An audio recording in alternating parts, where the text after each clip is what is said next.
Oi gente, professor Zé aqui, e a gente está aqui para conversar sobre o terceiro capítulo do livro A Vida Não É Útil, do Ailton Krenak, A Máquina de Fazer Coisas. Então, o Ailton ele vai começar esse capítulo explicando que as diferentes narrativas indígenas sobre a origem da Terra, sobre a origem da vida, sobre a transformação da Terra, elas não são coisas místicas ou ideias mirabolantes, não, elas são memórias de quando nós éramos, na visão dele, na ideia dele, outras coisas, outros seres vivos do planeta Terra. Deixa eu tentar colocar de outra forma. Quando o indígena diz assim, nós éramos árvores, nós éramos peixes, nós éramos esse rio é meu avô, ele não está fazendo uma metáfora, ele não está desenhando uma ideia subjetiva, não, aquilo ali é a forma que ele tem, a narrativa que ele tem de se colocar como uma memória histórica. Então ele está aqui agora, ele é essa pessoa, mas ele tem uma memória histórica que é desenvolvida através desse período onde o homem seria, então, o peixe, seria a água, seria a árvore, o homem no sentido de humanidade, então o ser vivo, né?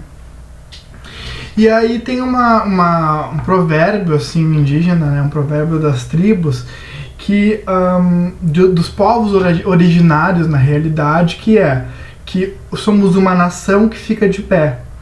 E aí isso não é necessariamente uma ideia de resistência. A ideia por trás desse provérbio é justamente a ideia de que nós éramos árvores e florestas, ou que nós somos, né?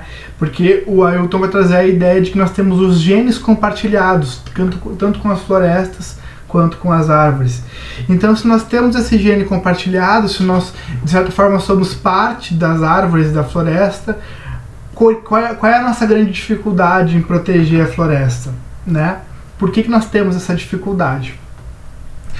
E aí ele vai desenvolver, então, que cada um de nós, não é economia, não esse grupo economia, essas grandes corporações, essa movimentação, não é este algo, mas sim cada um de nós, eu, o Ailton e outra pessoa, cada um de nós podemos então atuar por uma auto-harmonização.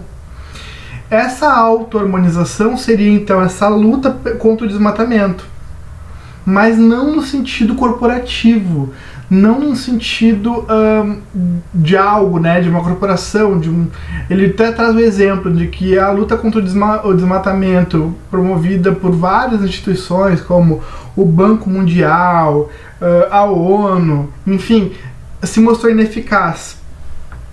E aí ele vai explicar o porquê que essa luta é ineficaz.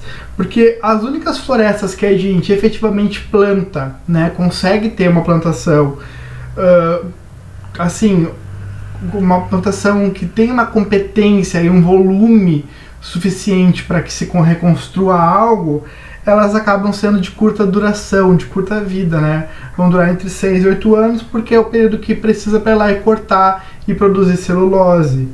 Então, nós plantamos, mas nós plantamos para extrair. E esse é o grande problema na mão do Ailton nesse capítulo.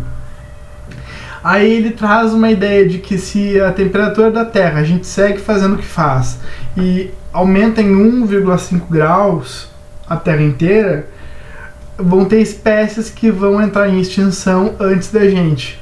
A gente consegue se adaptar antes, mas essas espécies não. E quando essas espécies em extinção, elas entram em extinção, todo o habitat ele vai sofrendo alteração, né? E aí ele traz até o exemplo do urso polar branco lá dos polos, se não me engano, Polo Norte, Polo Sul, um desses, que mostra que ele mudou de cor, que ele tá fraco, que ele tá cansado, porque derreteu, né? E ele não tem mais o habitat que ele estava acostumado. Então isso é nocivo mais para algum outro ser vivo do que pra gente, mas isso acaba impactando na nossa vida também, né? Ele volta no Covid e ele diz: se a gente conseguiu aceitar e assumir a convocatória para ficar em casa durante o período do Covid, por que a gente não consegue aceitar a convocatória para parar de depredar o planeta? Se é uma convocatória para a gente sobreviver, né, não morrer por causa de Covid, por que a gente não consegue também tomar uma convocatória para não morrer, não matando o planeta? E aí ele vai explicando toda essa confusão que o homem faz, né? Dizendo que o desvio dos homens em relação ao sentimento de pertencimento da vida, então o homem deixar de ser árvore, deixar de ser rio, deixar de ser peixe, ele vai se dar através de uma questão de apropriação da técnica. O homem percebe que através de uma técnica produtiva, uma técnica de engenharia, seja ela qual for, ele consegue tentar dominar alguns aspectos de produção, e isso é o que dá o bolor, é o que dá a confusão. E aí ele lança um questionamento, né? Estamos diante de uma situação limite? E aí ele mesmo responde dizendo que não, que nós estamos diante de uma situação onde é necessário um ajuste de foco, né? Ele dá a ideia de que dá tempo, ainda dá tempo da gente repensar, mas a gente está diante de uma decisão onde a gente vai, nas palavras dele, né, apertar o botão da nossa autoextinção, ou então repensar, ou então buscar fazer as coisas de uma outra forma, tá? Buscar ter esse envolvimento, em vez de usar a máquina de fazer coisas através dessa apropriação da técnica. E aí essa máquina que ele vai criticar, ele vai dizer que a tecnologia ela só nos trouxe brinquedos. A gente só tem acesso a brinquedos, né? E esse brinquedo, ele, mesmo que ele tenha o seu divertimento, aí ele fala, quando tu faz uma live tem um alcance de 3.000, 4.000 pessoas, através de um celular, através de um telefone. Esse brinquedo, ele não limpa o nosso rastro que a gente deixa na humanidade, né? Esse rastro que a gente deixa no planeta Terra. E aí ele traz a questão do combustível fóssil, né? O combustível fóssil ele deveria ter deixado de existir lá pela década de 90, deixado de ser utilizado em massa. Mas, porque já na década de 70 a gente tinha essa ideia da destruição da camada de ozônio e o impacto que isso traria. Só que quando chega na década de 90, que se começam a tomar algumas decisões, para se mudar alguma coisa ou não, a nova geração vem com um questionamento, né, do tipo, vocês brincaram com isso, trabalharam assim, viveram assim, agora que chegou a minha vez, vai acabar com a minha festa? Então, não se quer trocar, né, não se quer parar de usar um combustível desse sentido. Tu quer continuar usando para não acabar com o teu formato, com o teu status quo de consumo, de acumulação, de venda e tudo mais, né. Então, o Ailton ele vai trazer que o capitalismo que vem de toda essa construção, né, das máquinas, do combustível, enfim, ele é um capitalismo de cooptação, ele te coopta, né? E qualquer porcaria pode ser vendida como mercadoria. Qualquer coisa pode ser vendida de novo, né? Revendida muitas vezes. E aí ele diz que nós temos a capacidade de renunciar a essas coisas. A gente consegue. E um exemplo disso é que a gente consegue largar um celular, renunciar a um celular por um celular mais novo, por exemplo. Um carro por um carro mais novo, mais atual, mais bonito. Então a gente consegue renunciar coisas por coisas mais novas e mais bonitas. Se a gente consegue, por que a gente não consegue renunciar simplesmente pelo bem do planeta Terra, né? E aí ele pergunta, se a gente pode parar de usar o combustível fóssil para usar um motor elétrico, por exemplo, será que a gente conseguiria pegar um motor elétrico e colocar num carro antigo, ou não? E a gente ia querer ter um carro novo que aí sim tem um motor elétrico. Então, vamos produzir para ter uma tecnologia mais limpa, ou a gente consegue adaptar aquilo que a gente já tem para usar uma tecnologia mais limpa? E aí ele vai meio que conduzindo para o fim, quando ele vai desenhando a ideia do avanço da ciência, né? E ele diz que o avanço da ciência, ele chegou num lugar onde a gente já tem a ideia de que a gente não vai morrer mais, de que a gente consegue se cercar o tempo todo de situações, de coisas, de questões, e a gente consegue estar o tempo todo assistido de alguma forma, né? Então a gente vive a nossa vida nascendo, né, no parto, e vive a nossa vida até o fim e vai morrer dentro de um hospital. E ele fala que isso é uma falsificação da vida.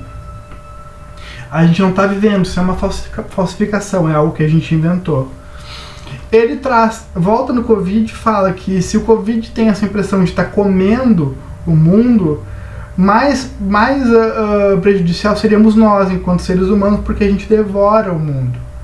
né? E pessoas que lutam contra esse devorar do mundo muitas vezes acabam sendo escanteadas e esquecidas. Aí traz a ideia de o Ricardo Salles, né, o ministro,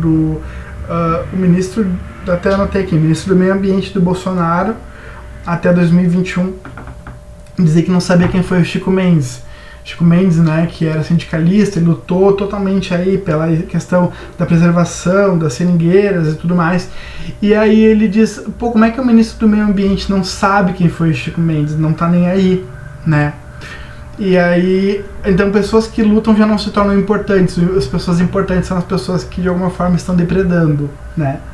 Ele volta para reafirmar a mesma questão, mas aí ele coloca isso com um quote assim do Gandhi, que eu vou até ler, que o Gandhi fala assim: a Terra tem o suficiente para todas as nossas necessidades, mas se você quiser uma casa na cidade e uma Mercedes-Benz, já não tem para todo mundo. Então Gandhi ele fala essa questão, né, de que há uma possibilidade de todos viverem, mas não nesse formato de consumo que todos querem viver. Então o capitalismo ele vem nessa ideia de que ele vai tentar vender a vida, tentar vender a reprodução da vida, né? E voltando nas palavras do Gandhi, ele vai dizer: não tem para todos, não tem casa para todos, não tem carro para todos, não tem celular para todos, enfim, não tem para todos, né?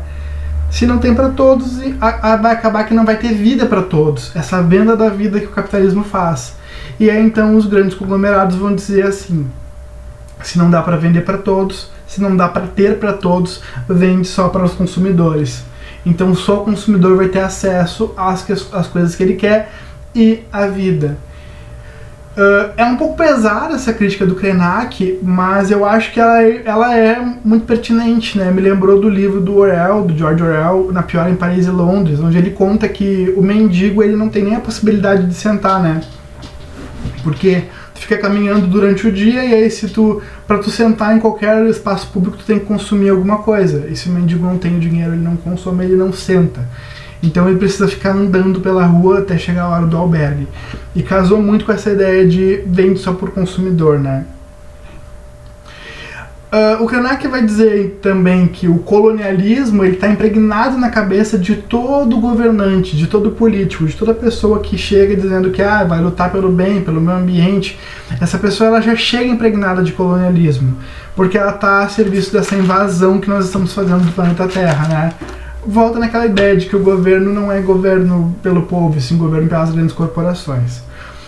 Ele vai trazer a ideia da Sueli Honig, que é uma cientista social, que vai dizer que o capitalismo ele evoluiu. Nós estamos diante de um necrocapitalismo, né? Um capitalismo aí depredador, de morte. Porque nós estamos diante de uma fantasia financeira. Tu não precisa mais comprar algo per se. Tu compra a ideia de comprar, né? Tu compra a ideia de ter o status de ter pago, de ter comprar. Isso me lembrou, ultimamente está muito famoso, né? Esses memes dos ricos indo ao restaurante, aí sentam para pagar a cara e comer, e quando vai lá é uma gotinha de chocolate, um pouquinho de queijo. É bem essa ideia, né? Do enganado, mas tu tá comprando a fantasia de ter comida, alguma coisa naquele restaurante, não necessariamente a comida. Então tu não compra mais a coisa, tu compra o direito de comprar, essa fantasia financeira, esse necrocapitalismo. E aí ele vai dizer, a mesma dificuldade que várias pessoas têm de entender que a Terra é um organismo vivo, eu, Krenak, tenho para entender que a gente consegue tratar com o capitalismo. Não dá para tratar com o capitalismo na visão do Krenak, né? Teríamos que ter uma ruptura. E aí ele vai fechando dizendo que o mundo ele não foi necessariamente gerado por um Big Bang, que o mundo ele é uma constante criação, é uma ideia meio filosófica, é uma constante criação. Então nós estamos em constante criação do mundo, aqui e agora. O tempo todo a recriação é possível. Então se os homens param de pensar como pensam, param de pensar pela ideia da máquina e começam a pensar pela ideia de uma integração com a natureza, de um envolvimento com o meio ambiente, a recriação é possível. Porque nós somos microcosmos dentro desse grande organismo vivo que é a Terra. E a Terra está com febre, a Terra está se mostrando doente. ele diz que há possibilidade sim da gente repensar, tanto que existem povos, existem tribos que conseguem viver sem a dependência, até consomem algo industrial, mas conseguem viver sem a dependência do industrial, do capitalismo. E ele fecha esse capítulo com uma frase que eu vou ler dele, que é: ou você ouve a voz de todos os outros seres que habitam o planeta com você, ou faz guerra contra a vida na Terra. Então a solução é parar, se colocar nesse lugar empático de ouvir não só outros homens, mas também outros seres vivos da Terra e afins, para que tu não entre em guerra contra a vida na Terra. Essa é a ideia do capítulo 3. Continue comigo, me segue, busca a playlist que a gente vai estar discutindo os outros 2 capítulos desse livro, tá bom? Abraço a todos.